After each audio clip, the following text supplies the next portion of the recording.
யாத்ரி அப்படிங்கிறது வந்து ஒரு கேப் அண்ட் ஆட்டோ புக்கிங் பண்ணுற ஆப்பு. இன்றைக்கி வந்து ஒரு மிக சந்தோஷமான நாள். ஏன்னா எல்லா சங்கங்களில் இருந்து கேப் அண்ட் டாக்ஸி சங்கங்களில் இருந்து இதுக்கு ஆதரவு கொடுத்து இன்றைக்கி எல்லோரும் ஒன்று கூடியிருக்கோம். இது வந்து சென்னை மாநகரத்துக்கு ஒரு மிகப்பெரிய ஒரு இம்ப்ரூவ்மெண்ட்டை கொடுக்கும். ப்ளஸ் சென்னைக்கு அடுத்தபடியாக எல்லா நகரங்களுக்கும் எல்லா இடங்களுக்கும் தமிழ்நாட்டில் கொடுக்குறதா இருக்கும். இதனுடைய சிறப்பு என்னென்னா லைஃப் டைம் ஜீரோ கமிஷன். அதாவது வந்து கஸ்டமர் பே பண்ணுற என்டையர் அமௌண்ட் வந்து டிரைவர்ஸ்க்கு போய் சேரும்.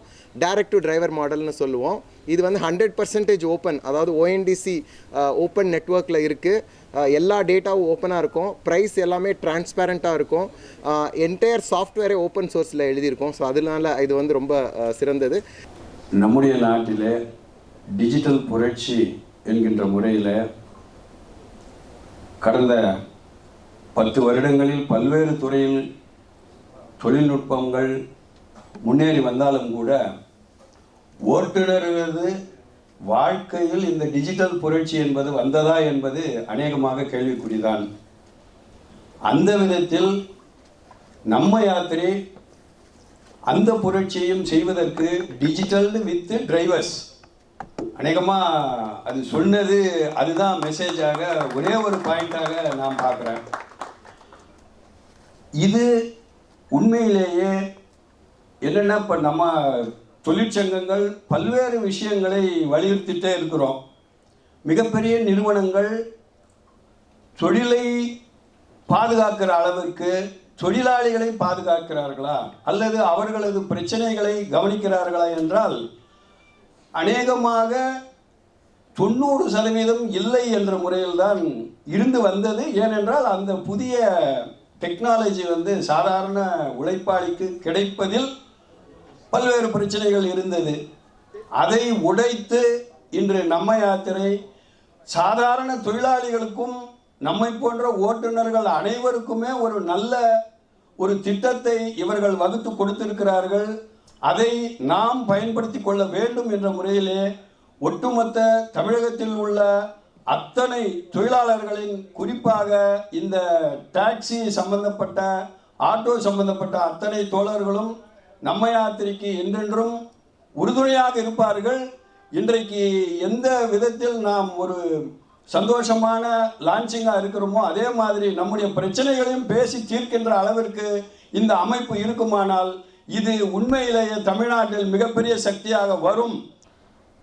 ஒரு நிறுவனம், எத்தனையோ நிறுவனங்கள் போட்டி நிறுவனங்களாக தொழிலில் வந்து அவர்களுக்குள் இருக்கக்கூடிய போட்டியில் யார் முந்த வேண்டும் என்கின்ற எண்ணத்தில் அல்லாமல் இது சேவையிலும் இருக்க வேண்டும், உண்மையிலே சேவை சார்ந்தும் இருக்க வேண்டும் என்று நம்ம யாத்திரை நிறுவனம் நிரூபித்திருக்கிறது. எப்படி என்றால், இன்றைக்கு பல்வேறு போராட்டங்களை இந்த ஆட்டோ கால் டாக்ஸி தொழிலாளர்கள் வந்து பார்த்தீங்கன்னா, ஊடகவியலாளர் இருக்கீங்க, உங்களுக்கு தெரியும், பல்வேறு போராட்டங்களை இங்கே எல்லாரும் நடத்தியிருக்கோம். ஓட்டுநர்கள், தொழிற்சங்கங்கள், கூட்டமைப்புகள் அப்படின்னு பல்வேறு போராட்டங்கள் நடத்தியிருக்கோம். பல்வேறு கோரிக்கைகளை வைத்திருக்கோம்.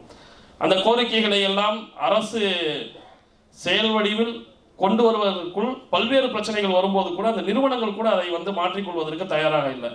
குறிப்பாக சொல்லணும் அப்படின்னா, இன்னைக்கு கேப் ஃபீல்டில் இருக்கக்கூடிய அனைத்து நிறுவனங்களும் கமிஷன் மிகப்பெரிய பிரச்சனை. இன்னைக்கு டிரைவர்ஸ் வந்து வாடிக்கையாளர்கள்ட்ட எக்ஸ்ட்ரா காசு வாங்குறாங்க, இல்லை இந்த மாதிரியான பிரச்சனைலாம் இருக்குது அப்படின்னா அதுக்கு முக்கியமான காரணம் பார்த்தீங்கன்னா, எங்களுக்கு வந்து ஓட்டக்கூடியதில் பெரும்பாலும் கமிஷனாக போகுது அப்படின்னு இந்த நிறுவனங்கள்கிட்டயே இன்றைக்கு நேற்று இல்லை ஒரு 6 ஆண்டு காலமாக இந்த கமிஷனை குறைக்கணும் அப்படின்றத, இன்னைக்கு வாங்கக்கூடிய வாடகை என்பது சரியாக தான் இருக்குது, அதில் கமிஷன் அப்படின்றது பெரும்பகுதியாக போயிடுது அப்படின்றத நாங்கள் வந்து வலியுறுத்திக்கிட்டே இருந்தோம். அந்த நிறுவனங்கள் யாருமே செவிமடுக்கலை. நம்ம யாத்திரை லான்ச் பண்ணதுக்கப்புறம் பார்த்தீங்கன்னா, ஆட்டோக்கு வந்து அக்டோபர் 1 வரைக்கும் ஃப்ரீ கொடுத்துருக்குறாங்க. இன்னைக்கு கேப் லான்ச் பண்ணுறாங்க, ஆட்டோக்கு ஃப்ரீ கொடுத்துருக்குறாங்க. அதுக்கப்புறம் கூட 25 ரூபாய் ஒரு நாளுக்கான பிளாட்ஃபார்ம் சார்ஜஸ் தான் வாங்குவோம். அதை மாற்றுவதாக இருந்தால் கூட ஓட்டுநர்களிடமோ தொழிற்சங்கங்களிடமோ கருத்துக்களை கேட்ட பின்பு அதை மாற்றக்கூடிய தேவை ஏற்படின்னு மாற்றுவோம்.